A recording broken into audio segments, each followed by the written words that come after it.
Arestado ng mga ang municipal most wanted person ng Apalit, Pampanga sa kasong rape sa barangay Gatbuka, Kalumpit, Bulacan. Kinilala ni Police Lieutenant Colonel Jerome J. Sunga Ragonton, Force Commander ng Bulacan 1st PMFC ang akusadong isang lalaki, 25 anyos, vendor at residente ng Apalit, Pampanga.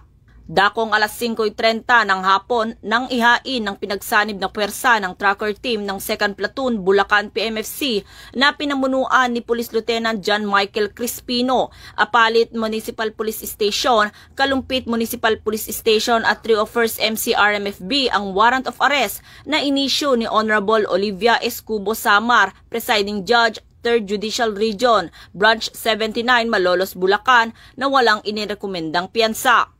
Kasalukuyang nasa kustodiya ng otoridad ang suspect para sa tamang dokumentasyon at wastong disposisyon.